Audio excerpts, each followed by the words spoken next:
Hi, Jason Phillips from Auto Appraise, autoappraise.com, July 19th. Checking out a 1968 Firebird.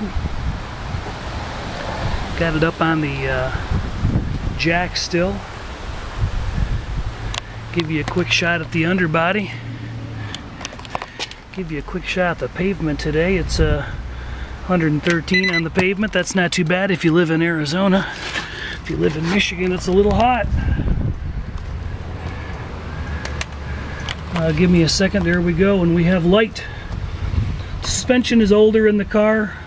Upper ball joints have been changed. Shocks have been done at some point in time. Maybe even the springs, but not much else has been done in a long time. We got some substantial oil dripping. It's not running out of there, but you can see we're gathering a little bit of oil. Car's been sitting here about 3 hours. Turbo 400 trans pan with the 2 cutouts and the 2 holes there in the center. And that trans is leaking. There's a little bit of fluid on the ground in the garage. Not really sure where it's coming from. Got a 10-bolt rear end in it. Rear end has an axle seal leak on the right side, pretty substantial.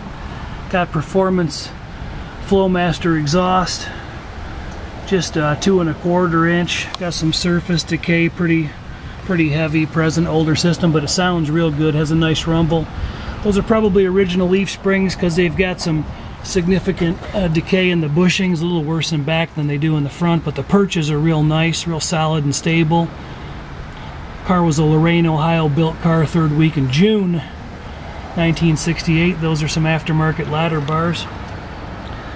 I'd show you the rear end, but it's too hot to get back up. And there's no bragging rights on it anyway. It's just a nice stock rear end that could stand to be pulled out and cosmetically restored and seals changed. Those subframe bushings there, those are pretty old and original looking. The frame looks pretty good. You can see the pinch weld along here is in pretty nice shape. There's some aftermarket neons that have been added to the rocker panels. Those may or may not be of your particular taste or persuasion. They're not really my thing. But the pinch welds, they look good and stable. No reason to think those are going to come apart. Pretty solid Survivor unrestored underbody, unrestored suspension, unrestored subframe bushings and the like. The paint on the car is a single stage.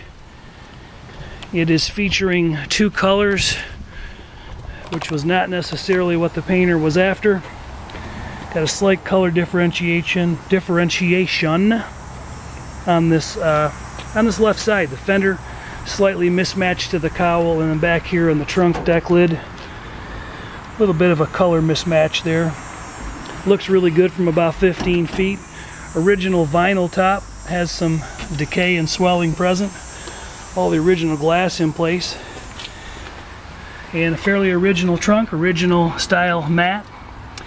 That aqua splatter on the floor there, that is OEM stuff. The wide pattern with the aqua inside the charcoal. This is some touch-up, which looks like an Eastwood product or similar, the gray with the white splatter, tight pattern. Not the greatest. Inside, these quarter panels are still in pretty good shape. There's no layover seams on either side. Quarters appear to be pretty original. Spot welds are still visible. Down here, you can see some decay down here on this one, cracking out. Somebody's filled that and it's splitting. Back onto the paint. Some of the paint on the body is original, likely.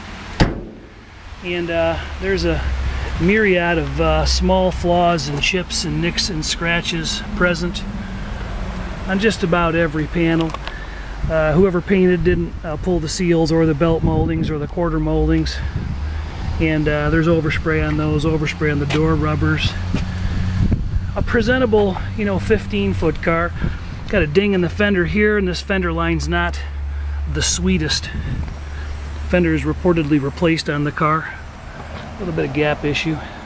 All the trim on the car is original. There's stage 1 pitting and minor patina noted on mirrors, door handles.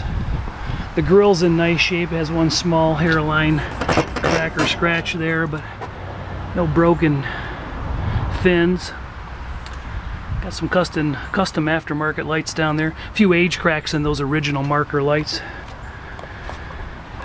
The engine I could not find a VIN stamp on, so we're going to call it non-numbers matching. Aftermarket HEI upgraded distributor. Non-power brakes car. Original power steering style unit, early design. And a factory AC car that's ready to rock. The AC is turning and it's operable.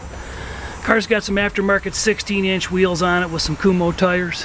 A little bit of wear showing on the outside edge of those tires front. Both sides, the rear tires look like they're in real nice shape. Good looking, solid driver quality car. It's got a healthy running engine. Real good oil pressure. Step back and show you the interior. I didn't bother cleaning everything out of the car, but seats are in good shape. A little bit of wear where the seat hinges coming up and down and knocking through there. Covers themselves are in pretty good shape, so are the door panels. Door seams don't look like they're full of mud. Maybe a little bit of sealer in there. Carpets are a little faded. Pretty cool carbon fiber Grant GT steering wheel. Aftermarket gauges for fuel, tack, vacuum, water, volts, oil pressure. It's got a rumble, doesn't it?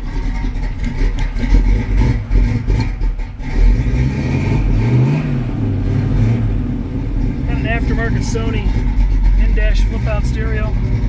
I ran it for about 2 or 3 minutes already. It's a hot day. Got 50 pounds of cold oil pressure. Engine temp's coming up to about 160 right now.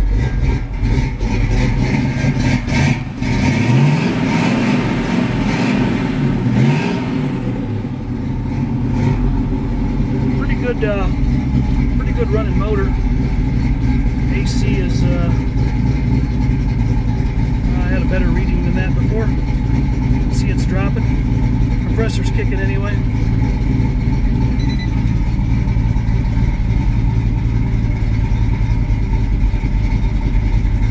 Anyway, she's turning. A little bit of ticking going on in the engine.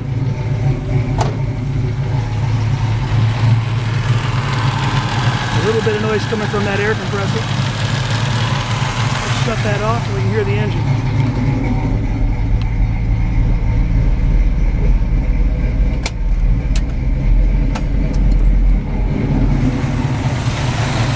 There we go.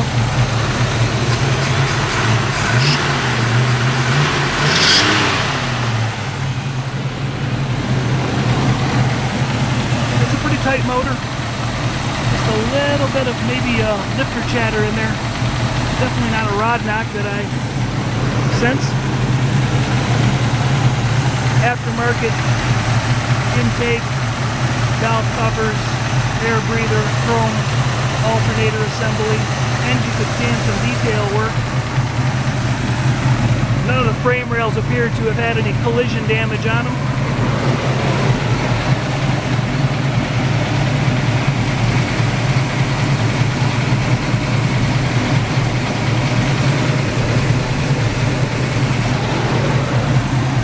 Car's being offered for sale, part of an estate. A couple small dinks here. We did a magnetic adhesion test all the way around it, and the body's got pretty decent adhesion all around.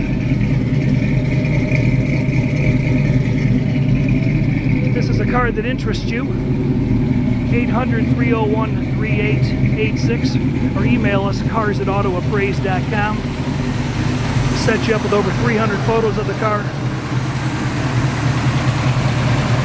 and more detailed information. Thanks for watching. Jason Phillips from Auto Appraise, autoappraise.com. Hey, feel free to get on and leave us some feedback.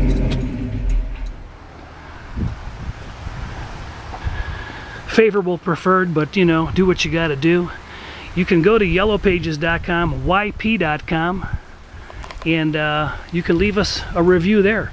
You gotta sign up, actually have an account, but you can review all kinds of businesses there, give feedback about them. You can go to Yelp, go to Google and review us.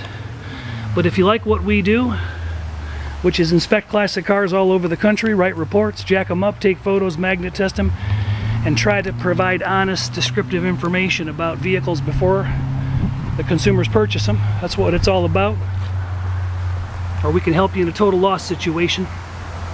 If you don't think you're getting enough money for your car, we can get on board and help you out. 800-301-3886, Jason Phillips from Auto Appraise. Have a great day. Thanks for watching.